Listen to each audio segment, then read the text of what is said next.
এই পার্থিব জীবন যতগুলো কারণে আল্লাহ তাআলা শোভনীয় করে দিয়েছেন তার মধ্যে অন্যতম হচ্ছে সন্তান সন্ততি। এদের দ্বারা এ দুনিয়ার জীবনটা সুখের হয়।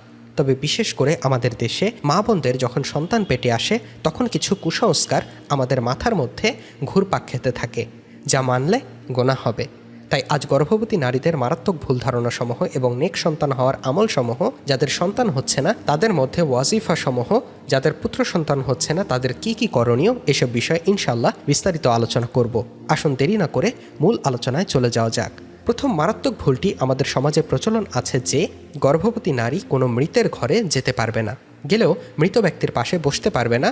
অনেকে এ বিষয়ে কুধারণা করে যে যদি মৃত লোকের পাশে যায় হয়তো গর্ভের সন্তানের ওপর কোনো ধরনের কুপ্রভাব পড়বে। এ ব্যাপারে ওলামায়ে কেরাম বলেন যে এইসব হলো দুর্বল ইমানের লোকদের কথা। এ বিষয়ে আল্লাহ তার রাসূলের পক্ষ থেকে কোনো নিষেধাজ্ঞা আসে নাই। গর্ভবতী নারীদেরকে মৃত লোকের ঘরে যেতে ইসলাম ধর্মে কোনো ধরনের বাধা নেই। অথচ মানুষ মৃত্যুবরণ করলে সে যদি নেককার হয় তাহলে সেখানে রহমতের ফেরেশতারা আসে, রহমত নাজিল হতে থাকে। সুতরাং এ ধরনের নেক লোক মৃত্যুর পর সেথায় গেলে বরকতি হাসিল হবে। দ্বিতীয় মারাত্মক ভুলটি হলো আমাদের সমাজে গর্ভবতী নারীদের ব্যাপারে অনেকেই বলে যখন চন্দ্রগ্রহণ হয় কিংবা সূর্যগ্রহণ হয়ে থাকে তখন গর্ভবতী নারী কোনো ধরনের লোহাতে হাত লাগাবে না। অথচ এ ব্যাপারে ইসলামী শরীয়তে ও ওলামায়ে কেরামগণ বলেন যে এ ধরনের কথাগুলি হলো কুসংস্কার। নবী করিম সাল্লাল্লাহু আলাইহি ওয়াসাল্লামের ফরমান হলো ইজা তাতাইয়ারতা ফামদি, অর্থাৎ যদি তোমরা কোনো কুসংস্কারের ভয়ে লিপ্ত হও সে কাজটি করেই ফেলো, এতে তোমার কোনো ক্ষতি হবে না। কিন্তু আমাদের অবস্থা এমন যে কোরআন ও হাদিসের কথায় আমরা যতটুকু বিশ্বাস না করি তার চেয়ে বেশি বিশ্বাস করি লোকমুখের কুসংস্কারগুলোর কথা, কারণ আমাদের ইমানই হলো দুর্বল।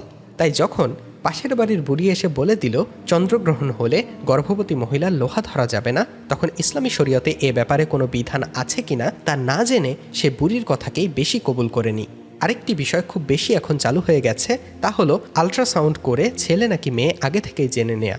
ওলামায়ে কেরাম এ ব্যাপারে ফতোয়া দিয়েছেন যে যদি কেউ গর্ভের সন্তান ছেলে নাকি মেয়ে শুধুমাত্র তা জানার জন্য আল্ট্রা করায় তা সমীচীন নয়, কারণ আগে থেকেই গর্ভের সন্তান ছেলে নাকি মেয়ে তা জেনে ফেললে বিভিন্ন রকম ফিতনা সৃষ্টি হওয়ার সম্ভাবনা আছে। যেমন কোনো নারী আগে থেকেই জেনে নিল তার গর্ভের সন্তান ছেলে, তখন তার মধ্যে একটা অহংকার সৃষ্টি হয়।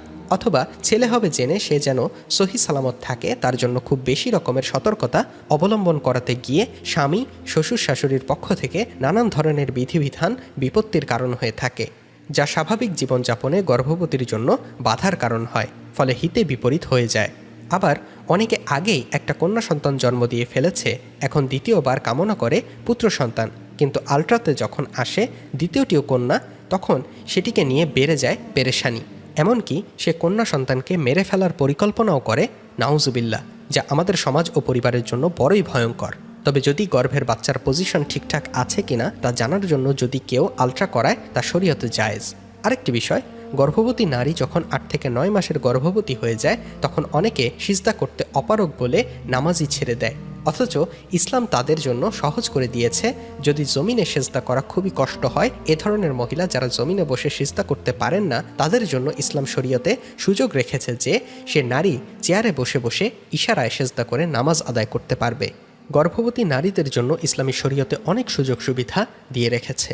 যেমন গর্ভবতী নারীকে যদি কোনো অভিজ্ঞ ডাক্তার বলে যে আপনি যদি রোজা রাখেন তাহলে আপনার গর্ভের সন্তানের ক্ষতি হবে, অথবা গর্ভবতী মহিলার পূর্বের অভিজ্ঞতা আছে যে গর্ভকালীন রোজা রাখলে ক্ষতি হয়, অথবা ডাক্তারও নিষেধ করেনি, পূর্বের অভিজ্ঞতাও নাই, কিন্তু বর্তমান হালতে গর্ভবতী নারী রোজা রেখে খুবই অসুস্থ হয়ে পড়েছে, এমন সব অবস্থায় ইসলামী শরীয়ত গর্ভবতী নারীকে রোজা ভঙ্গ করার অনুমতি দিয়েছে। ইসলামী শরীয়তের এমন সুযোগ থাকা সত্ত্বেও ডাক্তার নিষেধ করার পরও অনেক মায়েরা গর্ভকালীন রোজা রাখা ছাড়েন না, যার পরিণতি মা ও সন্তানের জন্য অনেক সময় ভালো হয় না। এবার আসুন গর্ভবতী নারীরা গর্ভ অবস্থায় কী কী দোয়া ও ওয়াজিফা পাঠ করবে তা জেনে নিই। গর্ভকালীন অবস্থায় নারীর সব সময় যেসব কুরআনি দোয়াসমূহ পাঠ করবেন তা হলো সূরা সফফাতের 100 নম্বর আয়াত, হে আমার পরওয়ারদিগার, আমাকে এক নেক সন্তান দান করো।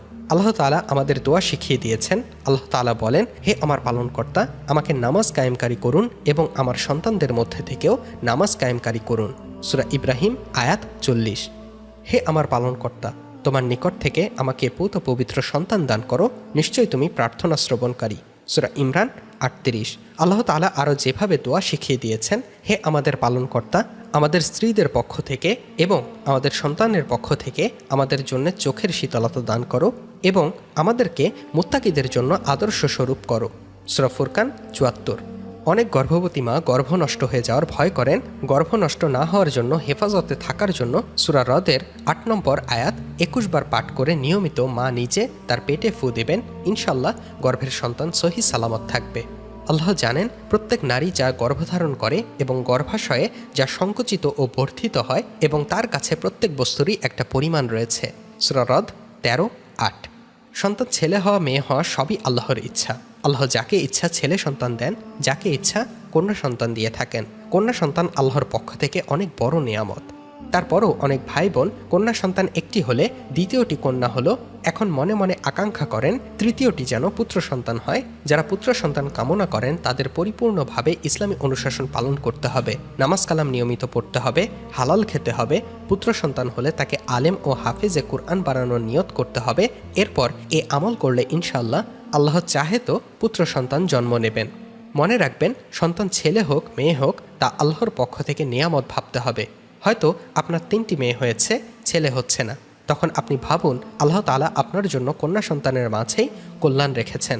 আল্লাহ না করুন পুত্র সন্তান হয়ে সে যদি সন্ত্রাসী হয়, দেশদ্রোহী হয়ে যায়, জঙ্গি হয়ে যায়। তাই আল্লাহর ফয়সালার ওপর খুশি থাকাটাই হলো ইমানদারের আলামত। তেমনইভাবে অনেকের মোটেও সন্তান হয় না, তাদেরও আল্লাহর ফয়সালার ওপর সবর করাটাই হলো সবচেয়ে আফজল। তবে এ বিষয়ে ওলামায়ে কেরাম বেশ কিছু ওয়াজিফা দিয়েছেন যাতে সন্তান হয়। আমল করে দেখতে পারেন, আল্লাহ চাহে তো সন্তান হতেও পারে। আল্লাহ যাকে ইচ্ছা কন্যা সন্তান দান করে, যাকে ইচ্ছা পুত্র সন্তান দান করে, যাকে ইচ্ছা 2টি দান করে, আবার যাকে ইচ্ছা কোনোটাই দান করেন না। সব কিছুর ওপর ক্ষমতা মহান আল্লাহ সুবহানাহু ওয়া তাআলার। আমাদের দেশে অনেকেই দেখা যায়, বিশেষ করে নারীদের মধ্যে এই বাজে অভ্যাসটি বেশি, আর তা হলো বিয়ের পর সন্তান হতে একটু দেরি হলেই বিভিন্ন মাজারে গিয়ে সন্তান চায়। অথচ এগুলো একেবারেই ইসলামের বিপক্ষের কাজ। শুধু তাই নয়, এগুলো শিরকি কাজ। আর আল্লাহ তাআলা বলেছেন, আমি ইচ্ছা করলে বান্দার সব গুনাহ মাফ করে দিতে পারি, কিন্তু শিরকের গুনাহ আমি মাফ করি না। নাউযুবিল্লাহ। তাই এই বিষয়গুলোতে আমাদের আরও সতর্ক হতে হবে। মনে এই বিশ্বাস বদ্ধমূল করতে হবে যে সন্তান দেওয়ার একচ্ছত্র ক্ষমতা একমাত্র মহান আল্লাহ তাআলার। এগুলো কোনো পীরেদের ক্ষমতা নেই। যদি কোনো পীর এমনটা বলে যে আমি এগুলো পারি, তাহলে ওইটা নিশ্চয়ই ভণ্ড পীর। মহান আল্লাহ তাআলা এগুলো থেকে আমাদেরকে হেফাজত করুন এবং সকলকে আল্লাহ তাআলা নেক সন্তান দান করুন। আমিন।